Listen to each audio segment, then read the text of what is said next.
Je suis atteint d'une allergie alimentaire qui m'a obligé à trouver des solutions alternatives pour me nourrir. Bon, ça a commencé dans un supermarché il y a 10 ans.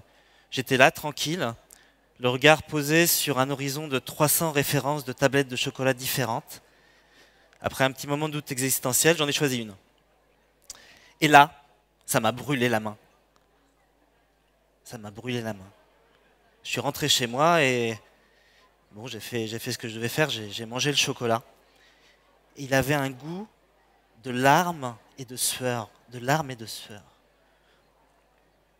Voilà, j'étais dégoûté, moi j'avais pas pris ça, j'avais pris noisettes grillées à l'huile de macadamia, éclat de caramel au sel de Guérande, goût praliné, arôme crème brûlée. Et du coup, j'ai tapé sur internet chocolat, larmes et sueur. Et là, j'ai découvert, à travers différents articles, reportages, qu'en fait, le goût, c'était plus précisément larmes et sueur d'enfants. Et oui, au Ghana, en Côte d'Ivoire, dans les exploitations de cacao, ce sont des enfants qui travaillent. Alors là, je me suis dit qu'on marchait un peu sur la tête. Là, vous vous dites, c'est une petite situation isolée. Évidemment, moi, quand j'étais petit, je travaillais à la ferme de grand-père. C'est pas le travail des enfants. Sauf que là, en fait, c'est 820 000 enfants qui travaillent. Et il y en a un tiers, ils sont traités comme des esclaves. Ils sont achetés, ils sont vendus d'une exploitation à l'autre.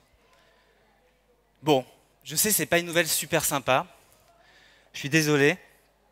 Mais vous savez, quand on achète une tablette de chocolat, combien revient au producteur ? 5%. 5% du prix payé revient au producteur, donc 10 centimes. Donc à ce prix-là, il ne faut pas s'étonner que ce soit les enfants qui s'y collent quand il faut bosser. Et il y a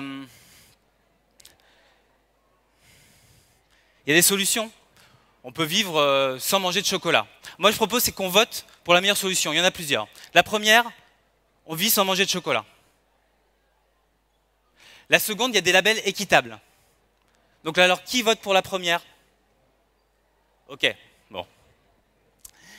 Bon, pour la seconde, il faut savoir que c'est pas sûr que vous trouviez le noisette grillée à l'huile de macadamia, éclat de caramel au sel de Guérande avec le goût praliné et l'arôme à la crème de noisette. Mais bon, c'est une solution. Le truc, c'est que j'ai une autre nouvelle pas super sympa. C'est qu'en fait, c'est pas que pour le chocolat. En fait, moi, j'ai un peu la même allergie quand il s'agit, par exemple, des pommes qui sont payées 25 centimes le kilo au producteur, alors qu'en fait, lui, ça lui a coûté 31 centimes pour les produire. Les fraises, le fruit préféré des enfants, et ben en fait, elles sont bourrées de pesticides dont certains sont même interdits depuis 10 ans par la communauté européenne. Et puis il y a les yaourts qui sont faits avec du lait qui est payé en dessous du prix. Encore une fois, le type il se lève tous les matins à 5 heures pour rien parce qu'il va perdre de l'argent. Donc je veux dire, cette question, elle touche pas que le chocolat, elle nous touche aussi assez directement. Et en fait, la réalité, c'est que moi, je me rends bien compte que c'est vraiment pas facile de prendre conscience de tout ça. Quand on croque une bonne pomme, qu'elle est bien juteuse, elle est sucrée, elle est réussie, elle nous donne un grand plaisir. C'est pas écrit dessus qu'en fait, le type qui a travaillé pour cette pomme, lui, il est vraiment pas content de son sort. Et donc, c'est pas vraiment évident de prendre conscience. Et puis, on a beau prendre conscience, on peut avoir conscience de tout ça. Après, comment on fait ? Alors, on est tous là devant cette espèce de montagne de comment je fais pour agir. Au fond, je pense qu'aussi, il y a un truc, c'est qu'on est gourmand. Et puis quand on a super faim, qu'on a enfin trouvé un super truc à manger, au fond, on s'en fiche peut-être un petit peu de savoir d'où ça vient. On est là, on mange, quoi. Moi, il y a 3 ans, avec ma compagne, on avait mis en gestation un petit Homo sapiens.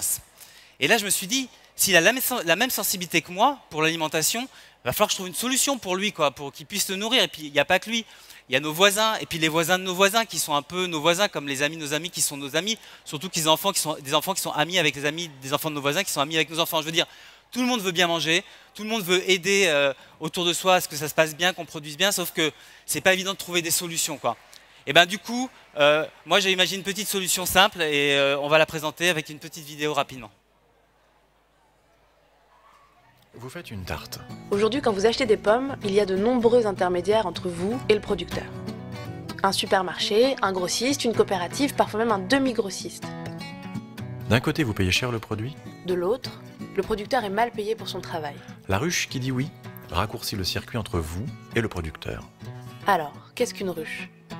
Une ruche est un point relais installé chez un particulier permettant le commerce direct avec les producteurs. Un particulier décide de créer une ruche.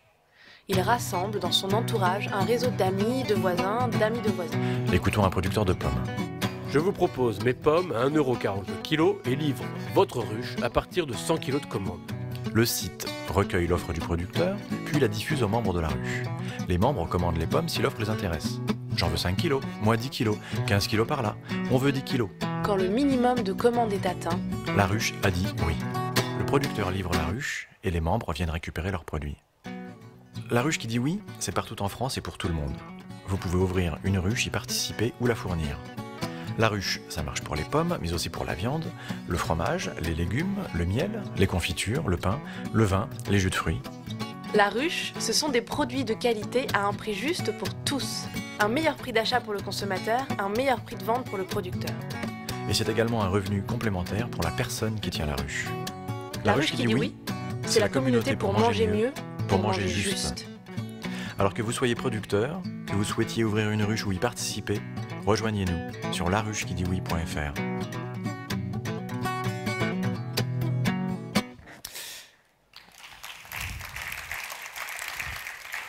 Alors la ruche qui dit oui, ça vous permet effectivement d'avoir des bons produits locaux à côté de chez vous, donc ça vous permet de bien vous alimenter avec beaucoup de plaisir et de gourmandise. Mais ça permet aussi autre chose, ça permet d'entreprendre autrement. C'est-à-dire qu'en ouvrant une ruche, on offre la possibilité à chacun de devenir un acteur économique de ce circuit court, de cette relocalisation agricole. Et ça, c'est vraiment très important parce que je pense avant tout qu'aujourd'hui, la conscience, elle est assez forte, mais il faut donner des moyens d'agir. Ensuite, le fonctionnement est très simple, c'est extrêmement important la transparence et la simplicité. Quand vous achetez dans une ruche, 83% du prix revient au producteur. Il y a 16% en plus, ces 16%, il y en a la moitié pour la ruche, la personne qui organise sa distribution hebdomadaire, et l'autre moitié pour notre entreprise. Notre entreprise, c'est aujourd'hui 50 personnes qui gérons ce réseau. La première distribution des ruches, elle a eu lieu il y a 3 ans à côté de Toulouse. En 3 ans, il y a 550 ruches qui se sont ouvertes. On travaille avec 3000 producteurs agricoles. Il y a 60 000 gourmands qui viennent chaque semaine.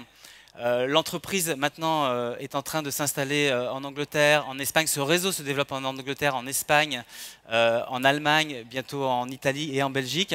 La question de bien manger, elle est vraiment européenne. La question d'agir, que les gens puissent agir, elle est aussi européenne. La réponse est assez impressionnante. C'est une entreprise aussi qui inscrit, enfin c'est un réseau qui inscrit chaque jour 1000 nouveaux membres. Donc encore un chiffre intéressant pour voir la demande sociale pour ce genre de solution. Et c'est une entreprise qui a un label important pour nous, qui est une entreprise sociale et solidaire. Alors, vous vous dites certainement, bon, c'est sympa, la ruche qui dit oui, c'est un service pour les bobos. Il y a ce mot qui existe, qui est un peu, voilà. Et en fait, c'est ça qui est extraordinaire, c'est que en fait, c'est un service, un réseau qui est présent de manière assez diffuse sur le territoire, dans une grande diversité sociale. C'est-à-dire qu'on a des ruches vraiment en centre-ville, des grosses ruches avec beaucoup de personnes, jusqu'à 5000 membres. Et puis on a des ruches en banlieue. Il y en a une que j'avais été voir il n'y a pas très longtemps, en banlieue de Strasbourg, sur la place d'Ankara, dans le centre social d'Ankara, qui fonctionne très très bien. On a des ruches dans des villages. Parfois, c'est le dernier lieu de rencontre et de commerce d'un village.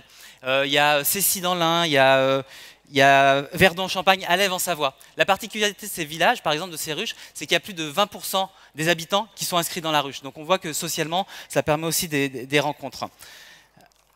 Alors, il y a certaines personnes vous diront, la ruche qui dit oui, c'est très malin parce que ça fonctionne, parce que c'est un modèle de désintermédiation.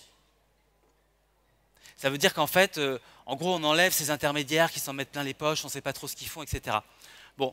Peut-être, il y a ça, mais en fait, ce n'est pas ça qui fait la puissance de ce projet, qui fait que ça marche aussi vite. Ce qui fait que ça marche aussi vite, c'est la conscience, c'est le besoin de sens. C'est-à-dire que l'énergie qui est en place aujourd'hui, là, c'est un exemple, c'est un humble exemple, je veux dire, c'est un projet parmi les autres, mais c'est cette possibilité pour les gens, tout d'un coup, d'agir pour quelque chose qui a vraiment du sens et en plus qui est extrêmement concret. Je veux dire, quand on ouvre une ruche, très rapidement, on voit débarquer 10, 20, 30, 50, 60, 100, 200 personnes, des producteurs qui arrivent. Je veux dire, c'est concret, on sait ce qu'on fait, on le voit et en plus on se régale. Moi, le petit témoignage, en fait, il est assez simple, en fait, le petit témoignage pour l'économie positive. c'est que, à travers cet exemple et d'autres, on s'aperçoit du potentiel d'action qui est dans la société. Il est juste phénoménal. Je veux dire, du courage, des bras, de l'esprit, de l'envie de faire, il y a quelque chose de présent là, partout, partout, partout. Nous, on a juste offert un outil, et cet outil montre cette énergie. Donc vraiment, je pense qu'aujourd'hui, ce qu'il faut faire, c'est offrir des solutions d'action aux gens, et voilà, et les choses bougeront assez rapidement. Donc moi, je n'ai qu'un seul message pour maintenant, c'est ouvrons des ruches. Voilà, merci.